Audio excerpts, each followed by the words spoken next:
understandable English podcast. Learn English the easy way. Jessica, please put down those scissors and step away from my desk.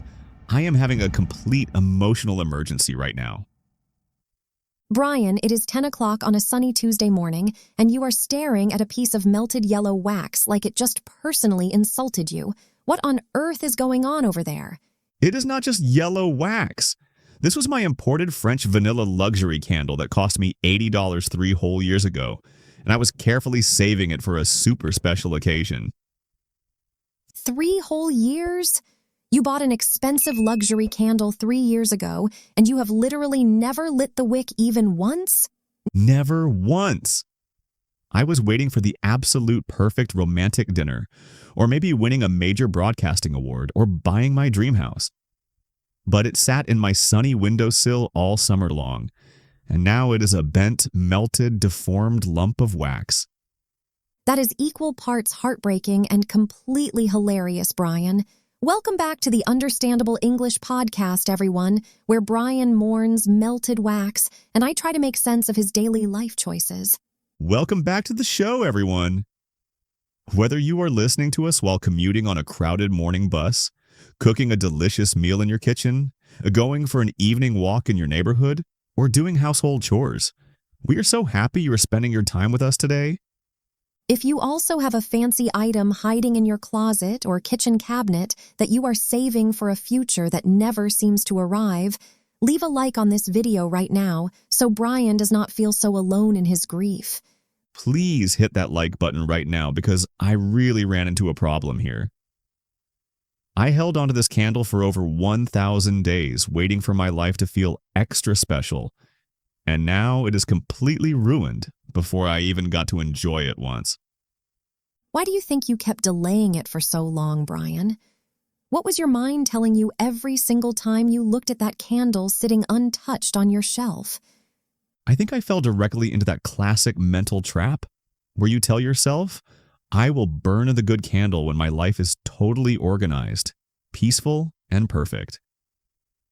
I felt like an ordinary Tuesday night was not worthy of an $80 candle.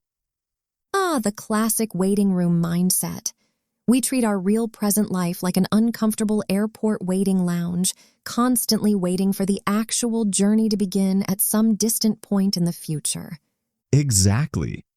And I do this with so many things in my apartment. I have 3 beautiful leather-bound journals that are completely blank because my handwriting is not neat enough, and expensive running shoes that I never wear because I am terrified of getting dirt on them. I used to do the exact same thing with my fine porcelain plates and crystal wine glasses that my grandmother gave me when I moved into my very first apartment years ago. Wait, hold on a second. You used to hoard fancy stuff too?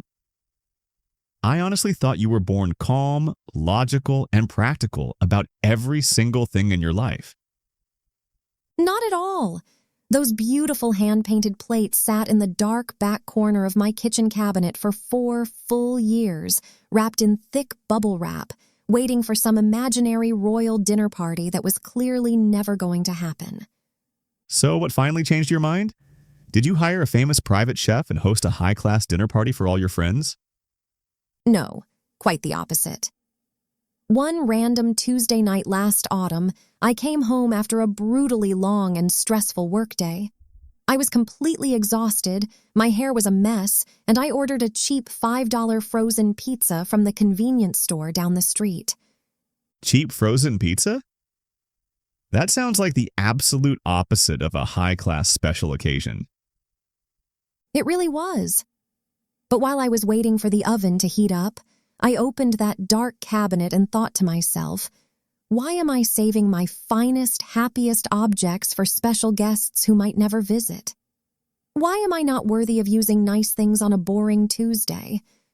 Don't tell me you actually ate $5 convenience store pizza off hand-painted porcelain plates. That is precisely what I did. I pulled out the finest crystal glass, poured simple tap water with ice into it, placed a slice of greasy pizza on my grandmother's porcelain plate, and sat down at my small kitchen table in my old sweatpants. That sounds totally absurd. Crystal glasses and porcelain plates for frozen pizza in your sweatpants?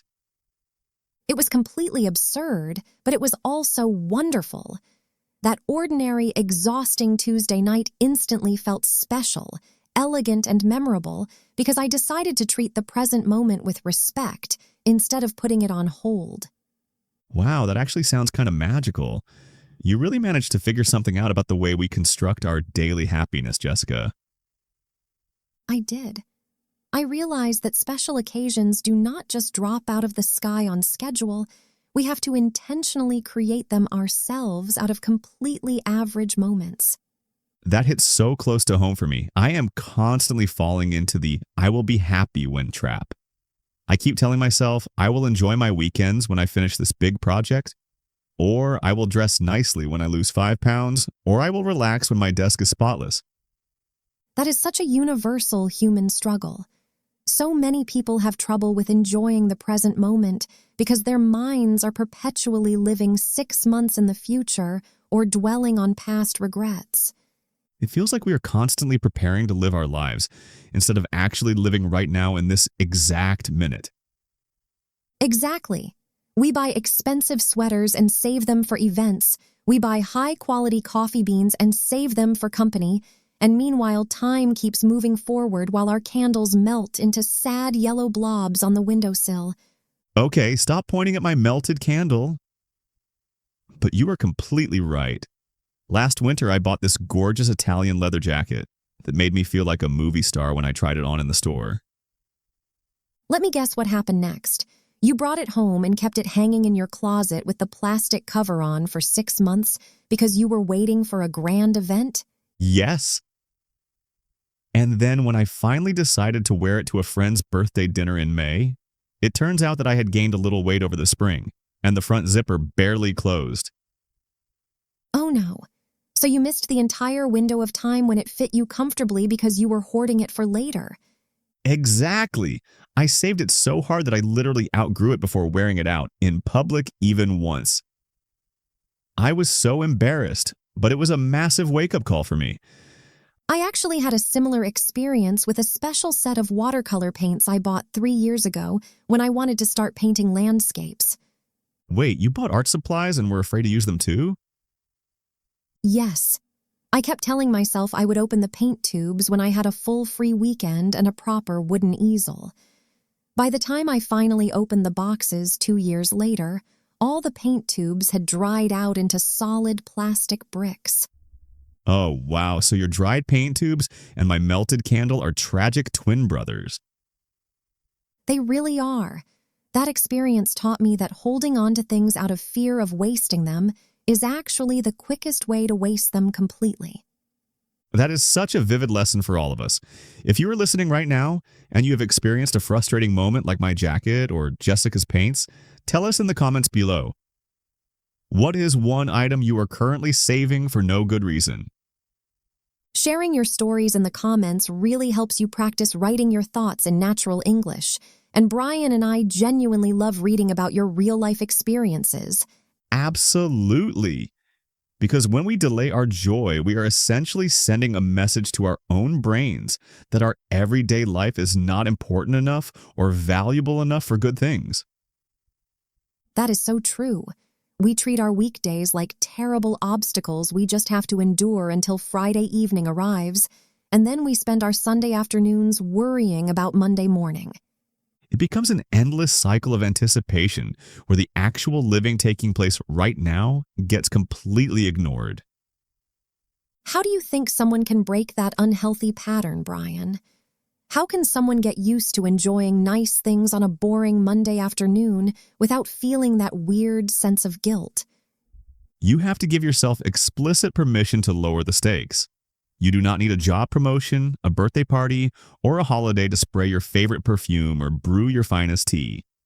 So you should just wear your high-end designer sneakers while walking your dog through the muddy grass at the local park? Why not? If wearing those sneakers brings a genuine smile to your face while picking up dog food, then those sneakers have fulfilled their true purpose instead of rotting in a cardboard shoebox. I love that perspective so much. From now on, I am going to use my fancy fountain pen to write simple grocery shopping lists. Apples, milk, paper towels, written like an ancient king. That is the spirit. Keep in mind that life is mostly made of ordinary Tuesdays and Thursdays. If we only allow ourselves to feel special on major holidays, we miss out on 99% of our earthly existence. You know, this entire conversation is making me rethink how so many people approach learning a new language as well. That is an interesting connection. How do you see a link between saving luxury candles and learning English? Think about it. So many English learners wait until their grammar is totally flawless or their vocabulary is huge before they dare to speak with native speakers or join conversations. That is a brilliant observation, Jessica. They wait for a special occasion when their English feels perfect, instead of using the practical English they possess right now. Exactly. They tell themselves, I will start speaking when I reach C1 level. But in reality, you have to speak messy. B1 English today if you ever want to build confidence and reach C1 tomorrow. Absolutely. Using your language today, even with small mistakes, is just like lighting the expensive candle on a random Tuesday night. It brings immediate light, warmth, and growth into your life right now. If this idea resonates with your heart today, write this phrase in the comments below. I am living today. It is a wonderful positive statement for your life and your language journey. Writing that phrase helps lock in your learning and serves as a daily reminder to embrace the present moment, both in your life and in your English practice. Now, let us transition smoothly into our popular vocabulary tour for today. In our conversation, we used 6 extremely common, practical, and high-value spoken English expressions that native speakers use every day. Our first essential phrase is to run into a problem, which means to unexpectedly encounter or experience a difficulty or obstacle while trying to do something. Here is a clear, natural example sentence. We ran into a problem with our kitchen plumbing yesterday afternoon, so we had to call an emergency plumber immediately. Our second useful expression is to figure something out, which means to understand, solve, or find a practical solution to a challenge after giving it some thought. An everyday example sentence is, it took me 20 minutes of reading the instruction booklet, but I finally figured out how to set up my new wireless headphones. Phrase number 3 on our list is to have trouble with something, which means to experience difficulty, frustration, or struggle while attempting to perform an activity. Here is a very relatable example sentence. Many intermediate language learners have trouble with understanding fast native speech during telephone calls or noisy parties. Our fourth expression, as it turns out, which is used when revealing an unexpected result, a surprising discovery, or a fact that was discovered later on. A great example sentence for daily life is, I was worried that my lost wallet was gone forever, but it turns out that it was sitting under my car seat the whole time.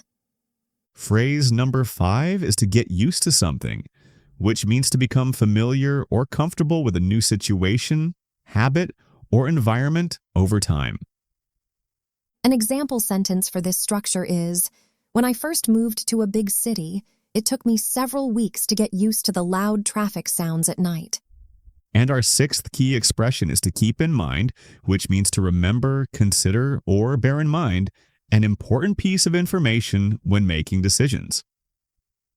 A simple example sentence for everyday conversation is, please keep in mind that the local grocery store closes 2 hours early on Sunday evenings. Reviewing these natural phrasal verbs and expressions in real conversational context is truly one of the most effective ways to expand your spoken English fluency. It really is. Thank you so much for spending your valuable time hanging out with us today, whether you were doing household chores, driving to work, or taking a peaceful walk outdoors. Take good care of yourselves. Try using one special item in your home on a plain Tuesday, and we will catch up with you in our next episode. Goodbye, everyone. Goodbye, everyone, and we wish you a wonderful, relaxing, and special week ahead. Wait, Jessica.